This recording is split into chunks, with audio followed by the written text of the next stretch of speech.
যদি কারোর জন্মছকে যে গ্রহের মহাদশা চলছে সেই গ্রহ যদি পজিটিভ হয় তাহলে কিন্তু তার মহাদশায় মানুষের জীবনের ডেভেলপমেন্ট, মানুষের জীবনের গ্রোথ, বিবাহ, অর্থনীতি সব দিক থেকেই তার কিন্তু অনেকটা সে ভালো থাকে। কারণ জন্মছকে যদি শনি শুভ ঘরে থাকে বা শনি যদি তার পজিটিভ প্ল্যানেট হয় তাহলে শনির মহাদশা একটা জাতকের জীবনের উন্নতি চরম শিখরে পৌঁছতে পারে।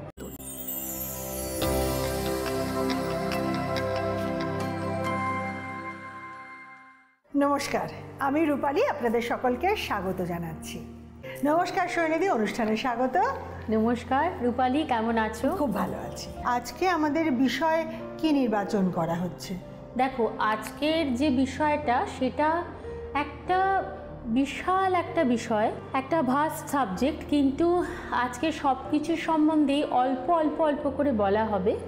পরে কখনো আবার আমরা আলোচনায় অনেকটা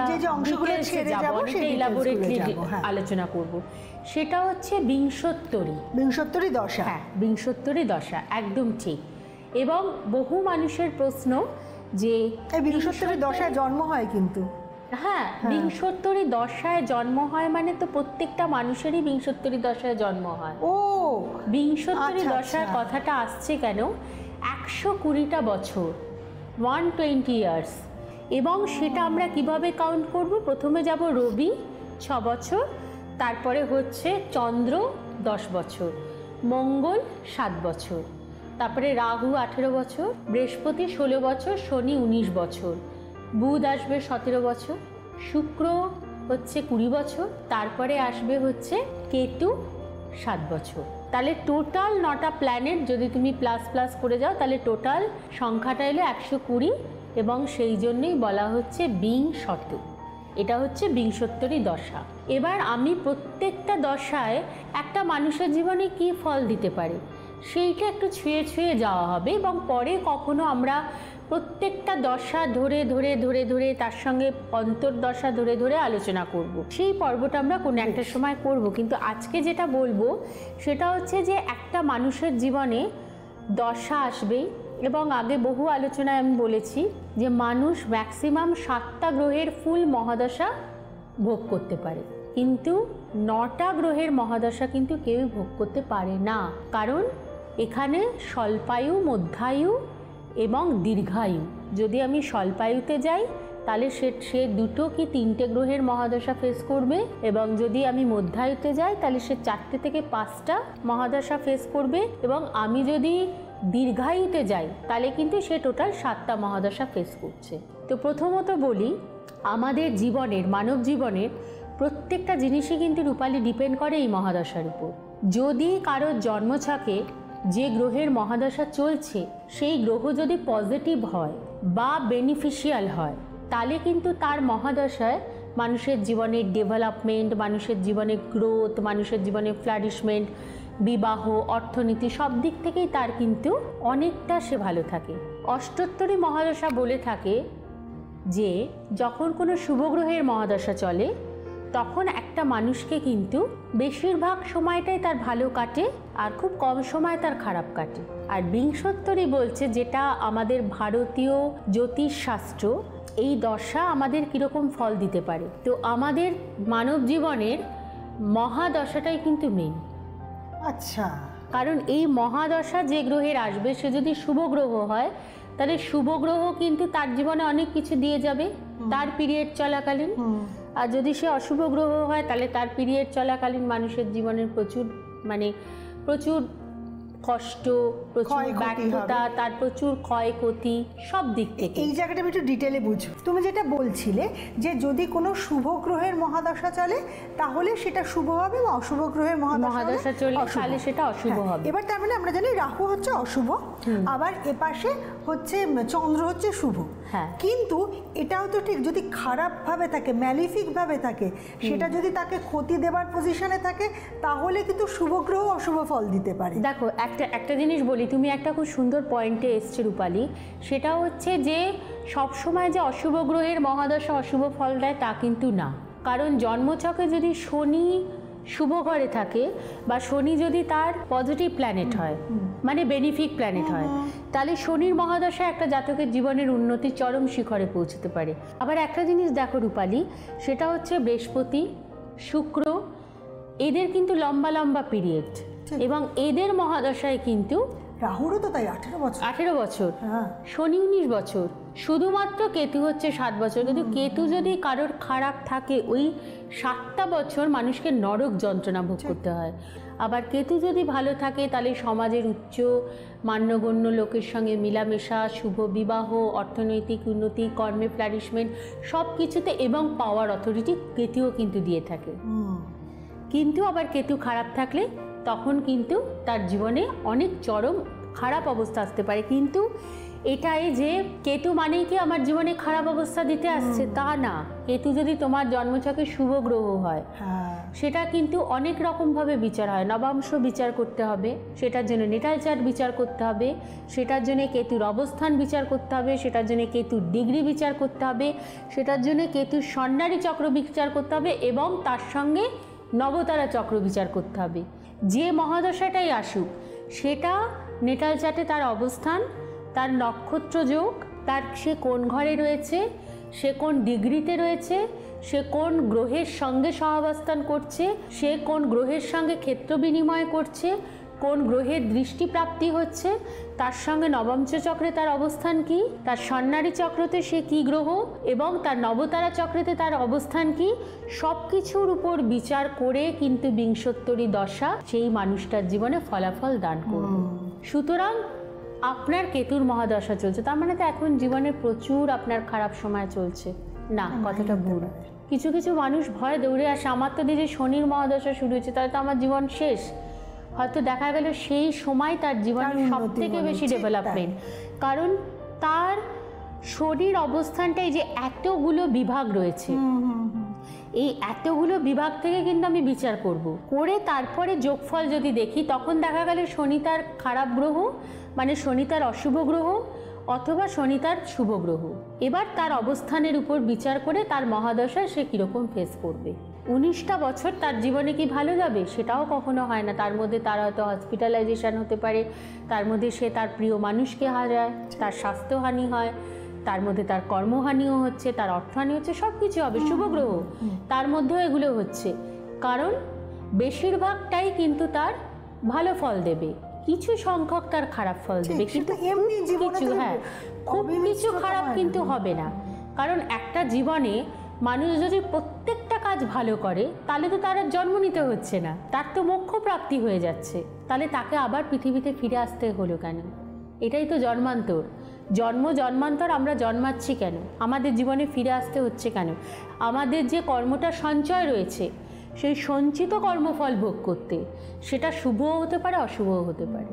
তো এইবার যেটা, সেটা হচ্ছে যে আমি এবার দেখব যে কোনো গ্রহ বর্গোত্তম কিনা, যে গ্রহের মহাদশা আসছে সেই গ্রহটি কেন্দ্রাধিপতি কিনা, সেই গ্রহটি কোণাধিপতি কিনা, এবং সেই গ্রহটি উপচয় স্থানের অধিপতি কিনা, এবং সে বর্গোত্তম কিনা। যদি বর্গোত্তম হয়, তাহলে কিন্তু সেই গ্রহের মহাদশা তোমাকে অনেক ভালো ফল দিয়ে চলে যাবে। বর্গোত্তম কথাটার অর্থ নিয়ে আমি একটা দিন আলোচনা করব, কারণ এটার ক্যালকুলেশনটা অনেক বড় আলোচনা। এরপর আমি যদি আসি যে প্রথম গ্রহকে আমরা কি দেখছি, রবির মহাদশা। রবি যদি কারোর শুভ স্থানে থাকে, তাহলে রবির মহাদশায় কর্মপ্রাপ্তি, বিশেষ করে সরকারি চাকরি প্রাপ্তির যোগটা খুব ভালো হয়। তার সঙ্গে যে কোনো চাকরিতে তার স্টেবিলিটি, তার ডেভেলপমেন্ট, মান্যতা পায়, যোগ্যতা পায়, যশ, অর্থ রবির মহাদশায় আসে। আবার যদি রবি খারাপ হয়, তখন যা যা তার শুভ বল প্রাপ্তির কথা ছিল সবকটাই তার ডাউন থাকবে। এবার দেখব চন্দ্রের মহাদশা 10 বছর, রবি 6 বছর, চন্দ্রের মহাদশা 10 বছর। চন্দ্র যেহেতু আমাদের আবেগ, আমাদের স্বাস্থ্য, আমাদের মানসিক, আমাদের মন দেখছে, চন্দ্র যদি শুভ থাকে, তাহলে আমরা অনেক এনার্জেটিক থাকবো, মানসিকভাবে অনেক আমরা সুস্থ থাকবো, আমরা অনেক কাজ নিজের থেকে স্পিরিট নিয়ে করব। এবং চন্দ্রের মহাদশায় খুব মানুষ ভ্রমণ করে, সুন্দর সুন্দর দেশে ঘুরতে যাবে, প্রচুর বন্ধুবান্ধব পায়, বন্ধু প্রাপ্তি হয়। চন্দ্রের মহাদশায় দেখা যায় যে মায়ের সঙ্গে তার সম্পর্ক খুব সুন্দর থাকে এবং চন্দ্রের মহাদশায় যারা ব্যবসা করে তাদেরও কিন্তু ডেভেলপমেন্ট গ্রোথ খুব ভালো হয়। আর চন্দ্র যদি নেগেটিভ থাকে তখন কিন্তু তার মানসিক অবসাদ, মানুষের সঙ্গে মানুষের সম্পর্ক বিচ্ছেদ, মায়ের সঙ্গে তার সম্পর্ক খারাপ এবং কর্মহীনতা। এবং তার সঙ্গে এমনও হয়, দেখা গেছে যে চন্দ্রর মানে মহাদশায় যদি চন্দ্র নিচস্থ থাকে বা চন্দ্র যদি ডাউন থাকে তাহলে মানুষ পাগল পর্যন্ত হয়ে যায়। এবার ধরো যদি বুধ হয়, যদি বৃহস্পতি হয়, তারা যদি নিচস্থ হয় তাদের মহাদশায় কি কি সমস্যা? দেখো, এরপর আমি মঙ্গলের কথা। আচ্ছা, বেশ। মঙ্গলের মহাদশা, মঙ্গল যদি উচ্চস্থ হয় তাহলে সে মেন্টালিভাবে এনার্জেটিক হবে, প্রচণ্ড স্পিরিট নিয়ে কাজ করবে। তার কিন্তু যদি সে কর্মরত হয়, সরকারি চাকরি করে, তাহলে কিন্তু তার অ্যাডমিনিস্ট্রেশন বা সামরিক বাহিনীতে তার প্রচুর ডেভেলপমেন্ট গ্রোথ, সমাজে একটা বিশেষ জায়গা নিয়ে চলবে, পলিটিক্সে তার প্রচণ্ড উন্নতি হবে সে যদি পলিটিক্স ক্যারিয়ারে থাকে, এবং তার ভূমিজ সংক্রান্ত সম্পত্তি প্রাপ্তির যোগ থাকবে, এবং তার সঙ্গে তার যানবাহন প্রাপ্তি, শুভ বিবাহ, এবং যে পার্টনারের সঙ্গে বিবাহ করছে সেই পার্টনারের শরীর স্বাস্থ্য কিন্তু ওই সময়টা ভালো থাকে। আর যদি মঙ্গল নিচস্থ হয় বা পীড়িত হয়, নেগেটিভ হয়, তাহলে ওই সময় হয়তো পার্টনারের জীবনহানিও হতে পারে, ওই সময় তার ঘর বাড়ি থেকেও সেটা হানি হতে পারে, তার স্বাস্থ্যহানি হতে পারে, ইভেন কর্মহানি হতে পারে। বুধের মহাদশা, বুধ আমাদের বুদ্ধি দেয়। বুধের মহাদশায় দেখা যায় যে মানুষ কিন্তু অনেক ভালো রেজাল্ট করছে, বিশেষ করে ইউথ জেনারেশন যারা হয়তো স্কুল কলেজে পড়ছে, এবং খুব শুধু বুদ্ধি দিয়ে তাদের জীবনের ডেভেলপমেন্ট, তাদের জীবনের গ্রোথ সব কিছু বুধের মহাদশায়। ঘন ঘন চাকরি পরিবর্তন, কিন্তু সবকটাই ডেভেলপমেন্ট হচ্ছে, গ্রোথ হচ্ছে, অর্থপ্রাপ্তি এবং হাইক নিতে যাচ্ছে একদম। এবং তাদের বুধের মহাদশা যদি শুভ বুধের মহাদশায় ব্যবসা বাণিজ্য কিন্তু চরম তুঙ্গে পৌঁছায় এবং প্রচুর তার অর্থপ্রাপ্তি হয়। কিন্তু যদি বুধ নিচস্থ হয় বা নেগেটিভ হয়, অশুভ বুধ, তার মহাদশা একটা মানুষকে কিন্তু চরম কষ্ট ফেস করতে হয় সর্বদিক থেকে। বিশেষ করে যেটা হয় সেটা হচ্ছে তার নার্ভের প্রবলেম আসে, পার্কিনসো, নার্ভের প্রবলেম, নিউরো প্রবলেম, অনেক রকম তার প্রবলেম, এবং তাকে স্কিন নিয়ে ভুগতে হয়। বৃহস্পতি আমরা জানি স্টেবিলিটি দেয়। বৃহস্পতির মহাদশা মানে হচ্ছে তার জীবনের সব কিছুতে স্টেবিলিটি, তার বিবাহ, তার কর্ম, তার অর্থ, তার ঘর বাড়ি প্রাপ্তি, এভরিথিং। কিন্তু বৃহস্পতির মহাদশায় জাতক বা জাতিকা যে স্থানে জন্ম হয়েছে সেই স্থানের বাইরে থেকে যদি কাজ করে তাহলে আরও বেশি ডেভেলপমেন্ট হয়। যদি বৃহস্পতি সেখানে ডাউন হয় বা নিচস্থ হয়, অশুভ হয়, অপারেশন আনসাকসেস হবে, বিভিন্ন জটিল কঠিন রোগের শিকার হতে হবে, এবং বিবাহ ক্ষেত্রেও তার বিবাহ বিচ্ছেদ হতে পারে, কর্মবিচ্ছেদ হতে পারে, অর্থহানি। শুক্রের মহাদশায় ভালো বিবাহ, ভালো লাইফ পার্টনার পাওয়া, প্রচুর লাক্সুরিয়াস লাইফ লিড, ভালো ঘর বাড়ি গাড়ি অর্নামেন্টস, এবং প্রচুর দেশ ভ্রমণ এবং ভালো ভালো মানুষের সঙ্গে আলাপ পরিচয় হয়।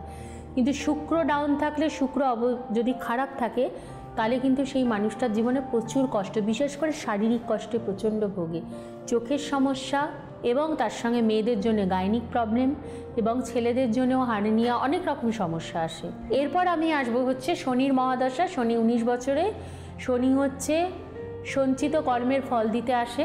শনির মহাদশা যদি শনি ভালো গ্রহ হয়, শুভ গ্রহ, সেই ক্ষেত্রে মানুষের কর্মে প্রচণ্ড উন্নতি, ব্যবসায় সাফল্য, অর্থনৈতিক গতি তার প্রচণ্ড পরিমাণে ভালো হয়, সুন্দর বিবাহ, এবং সবথেকে বড় কথা শনির মহাদশার শরীর স্বাস্থ্য ভালো থাকে, ক্ষমতা প্রাপ্ত হয়, অথরিটি, পাওয়ার, এগুলো কিন্তু শনি দেয়।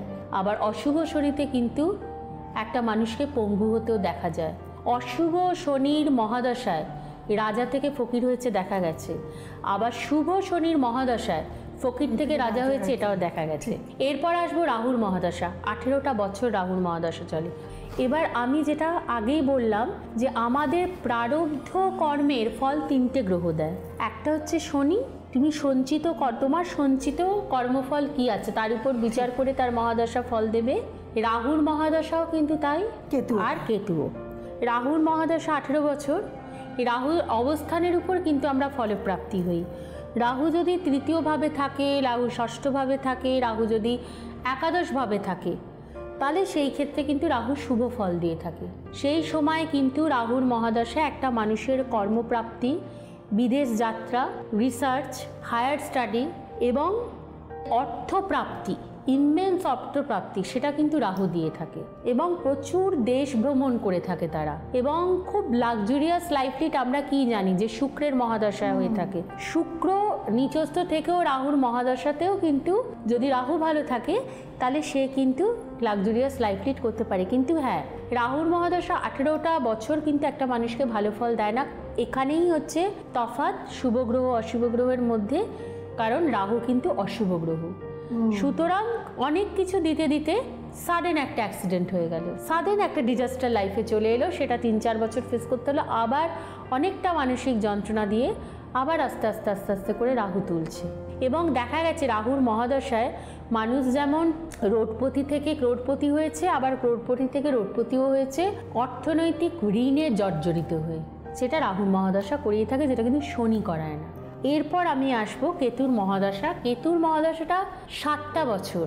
এরা যেমন দীর্ঘ সময় ধরে একটা মানুষকে যন্ত্রণা দিচ্ছে, কেতু কিন্তু 7টা বছর। এবং এই কেতুর মহাদশায় কিন্তু যদি কেতু উচ্চ স্থানে থাকে, কেতু যদি কারোর জন্মছকে পজিটিভ থাকে, তাহলে সেই মানুষটা কিন্তু জীবনে প্রচুর ডেভেলপমেন্ট পায়। তার মানে অর্থনৈতিক উন্নতি, ক্ষমতা প্রাপ্তি, অথরিটি, সমাজে তার একটা বিশেষ স্থান, বিশেষ মান্যতা পেয়ে থাকে, সমাজের উচ্চ গণ্যমান্য ব্যক্তির সঙ্গে ওঠা বসা এবং সমাজের একটা উঁচু পদ সে কিন্তু কেতুর মহাদশায় পাচ্ছে। এবং কেতুর মহাদশায় হয়তো শরীর স্বাস্থ্য সামান্য খারাপ থাকে, সেরকম জটিলতা হয় না যদি সে কেতু তার জন্মছকে ভালো পজিশনে থাকে, বা যেটা আমি প্রথমেই বললাম যে নবাংশ চক্র, নবতারা চক্র, স্বর্ণারী চক্র, তার ডিগ্রি সব কিছুর উপর বিচার করে, ক্ষেত্র বিনিময় সব কিছুর উপর, দৃষ্টি বিনিময় সব কিছুর উপর বিচার করে হয়তো কেতু তার শুভ গ্রহ, সেই ক্ষেত্রে কিন্তু কেতু তাকে জীবনে অনেক কিছু দিতে আসবে। আর যদি কেতু অশুভ গ্রহ হয় তাহলে কেতুর মহাদশাতে কিন্তু একটা মানুষের বারংবার অপারেশন, বারংবার অ্যাক্সিডেন্ট, কখনো তার বাড়ির পোষ্য তাকে কাটছে, মানে বাইট খুব হয়, যেমন তাকে কুকুর কামড়াচ্ছে, তাকে সাপ কামড়াচ্ছে, হয়তো দেখা যাচ্ছে তাকে বিড়াল কামড়াচ্ছে, বারবার ইনজেক্টেবল হওয়া, ইঞ্জেকশন নেওয়া, মানসিক কষ্ট, হঠাৎ করে সম্পর্ক হানি, প্রেমে অসফলতা, কর্মহানি, সব কিছু কিন্তু এই অশুভ কেতুর মহাদশাতেই হয়ে থাকে। হ্যাঁ, ডক্টর সোহিনী শাস্ত্রীর সাথে অনলাইন বা অফলাইন কনসালটেশনের জন্য আপনারা যে কোনো সময় আসুন, সাহায্যের জন্য তো সবসময় সোহিনীদি রয়েছে, কারণ আমাদেরকে ভালো রাখার দায়টা, আমাদের দায়িত্বটা নিয়েছেন সোহিনীদি। কলকাতাতে ওনার চেম্বার 25 শ্যামাপ্রসাদ মুখার্জি রোড, কলকাতা 25 এই ঠিকানায়। এছাড়া উত্তর 24 Pargana, Delhi CR park, Mumbai, Dubai এবং লন্ডনে ওনার চেম্বার আছে। আর অফলাইন, এটা তো অফলাইন কনসালটেশনের জন্য, আর অনলাইন কনসালটেশনের জন্য যে নাম্বার আছে সেই নাম্বারে যোগাযোগ করে অ্যাপয়েন্টমেন্ট নিতে পারেন, আর অফলাইনের জন্য ওই নাম্বারেই যোগাযোগ করে চেম্বারের অ্যাপয়েন্টমেন্ট নেবেন। আর তাহলে এই যে যারা নিজেদের দায়টা নিজেরা নিয়েছেন এবং তারপরে সেই দায়িত্ব সোহিনীদের হাতে দিয়ে আজকে সত্যি সত্যি একটা নিশ্চিন্ত জীবন যাপন করছেন, আসুন তাদের কোনো একজনের কথা শুনে নিই তাদের মুখ থেকে। হাই, আমি সুদীপ্তা। জীবনে এমন কিছু কিছু মুহূর্ত আসে যখন খুবই দিশাহারা লাগে, তখন একজন গাইড, একজন বিশেষ বন্ধুকে খুবই প্রয়োজন হয়, যে কিনা কাঙ্ক্ষিত লক্ষ্যের দিকে পৌঁছে দিতে পারে। সোহিনীদি আমার কাছে একজন বন্ধু। থ্যাংক ইউ সো মাচ সোহিনীদি, তোমার গাইডলাইন, তোমার সাজেশন আমার জন্য ভীষণ ভীষণ important. Thank you so much. আজকের মতন তো সময় শেষ, আমাদের তো যাওয়ার সময় হয়ে গেছে, তাহলে আজকের মতন বিদায় নিচ্ছি। আগামী দিন এই চ্যানেলে এই সময় এই অনুষ্ঠানে আবার দেখা হবে।